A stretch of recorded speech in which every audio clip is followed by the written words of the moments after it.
and helped guide the moral choices of many people.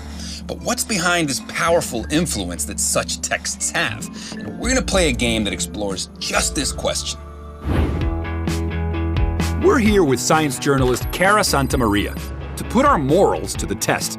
She's helping to run an experiment that will show the amazing effect unseen spiritual beings can have on how people act. We invited several groups to take part in our experiment. One at a time, the members of the first group were asked to try their hand at an old-fashioned wire buzzer game. The goal is to move a metal hoop all the way around the wire. If the loop touches the metal, you trigger an annoying buzz. Sitting alone in the room, they have to report how many buzzes they make. The trick is that we'll also be secretly watching them the whole time, counting the right number.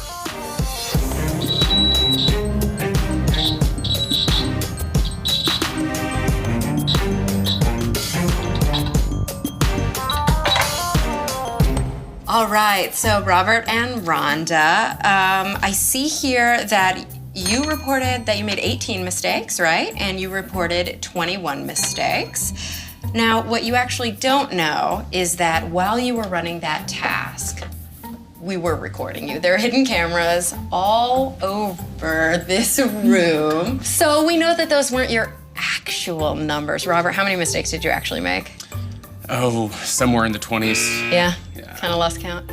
Oh, yeah. And what about you, Rhonda? 38. So the funny thing is that the way that you guys reported is actually really common. So the data show that in a similar setup, when people don't think anybody's watching, they tend to underreport the mistakes that they made. It's pretty standard. So one thing I want to know is, what is your religious affiliation?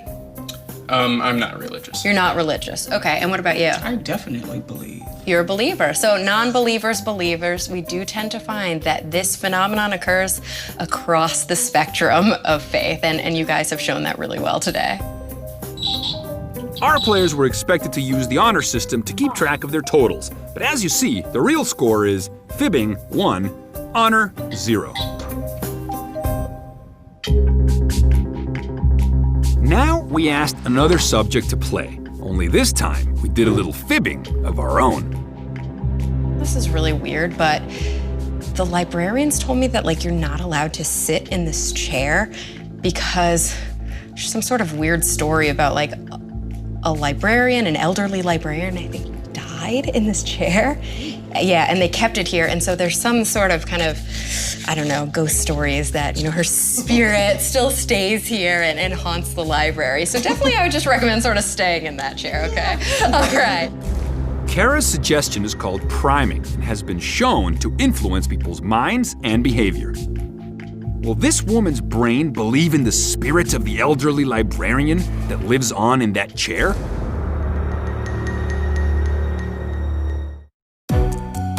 We set up hidden cameras to keep track of whether people would lie when asked to play a wire buzzer game.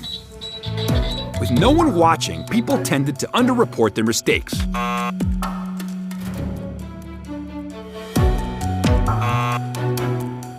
But watch what happens when we prime the next player that there was the ghost of a dead librarian lingering in a nearby chair.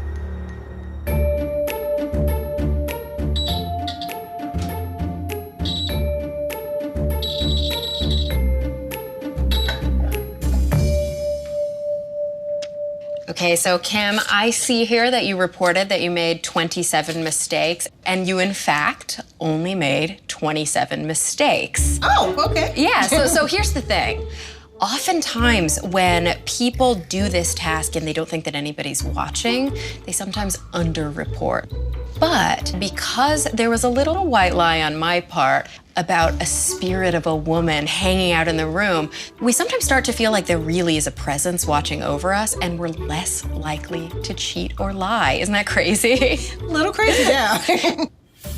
Obviously, we don't necessarily need a belief in the divine to act morally, but as humanity developed, one pretty effective way to keep ourselves practicing honest behavior when nobody else was looking may have been to believe in an all-seeing supernatural presence to moderate our actions and keep us from straying off the path. Even if you don't believe in the supernatural,